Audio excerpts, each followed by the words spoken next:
So step one of our process is I'm going to take the flat edge of a rib tool and just very lightly and evenly on my slab, I am going to put a even amount of minimal pressure on it and smooth out the texture from the slab. So this slab roller leaves this little bit of texture on there, and our goal is to make it nice and even before we add our own texture to our slab. Okay, so right now I've pulled this all vertical. I'm gonna try and at this point just make it go horizontal. And if you start to see little lines like this in your clay, it means you're pressing a little bit too hard. Don't obsess about it, just make it the best that you can before you get started. Okay. So at this point in time, I would say my slab is pretty much ready for me to choose some texture, okay, from a texture plate. And so a texture plate looks like one of these things. Sometimes they're plastic, sometimes it's like a roller with a rubber roller with a texture on it. But these are our texture plates. They are sitting in a bin that has a little bit of cornstarch on it. So cornstarch is similar to flour. And what you're going to do is you're not going to blow this into the air. You're not going to like tap it off over your workspace. You're just going to tap off the texture plate you want to use over your bin with your cornstarch just to get the excess off. And then you can go ahead and get started with the texture plate. Okay. If some of this gets on your clay, it's not the end of the world. Okay. But I would definitely make sure you tap it off first. Okay. And then at this point in time, what I can do is I can put my texture plate down on my slab, and then using a rolling pin, I am going to roll this on top of my slab. Okay, so I'm going to put a decent amount of pressure on it. I am going to go in multiple directions. I can't go in multiple directions just from the way my camera is set up here, but you would want to go in this direction, also straight up and down, kind of like this. I cannot go that way, but you can imagine. And I'm putting a decent amount of pressure on this.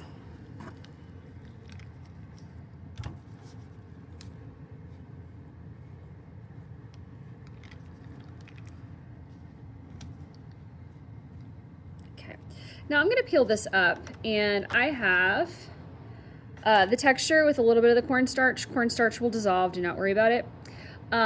Is on my slab. I can roll another texture here for other texture parts, or I can just do more of the same. I can roll this texture again. In fact, why don't I just roll this texture again since I have it already. So I'm going to roll it onto here. Kind of see at this point how I can go the opposite direction. Again, adding lots of pressure to this. So I just continued my same texture all the way across. You can switch it up. Okay. There we go. Nice. Okay. Now at this point in time, what we would like to do is start to trace some of our parts for our bird onto our slab. Okay. So at this point in time, I can fit my body over here. And I can fit my wings and my tail feather over here. Okay, so I'm going to take my needle tool and just press all the way down to the surface of my table.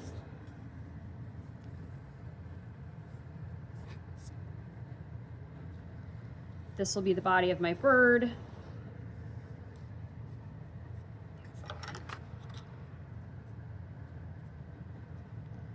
Peel this up.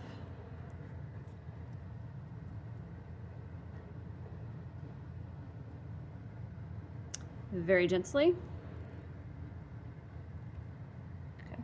So that's my bird body. I'm going to set that aside. And then I'm also going to do my tail feather. I just need one, and I need two wings. So I'm going to do one wing here. Anytime you see ×2, that means trace it second time.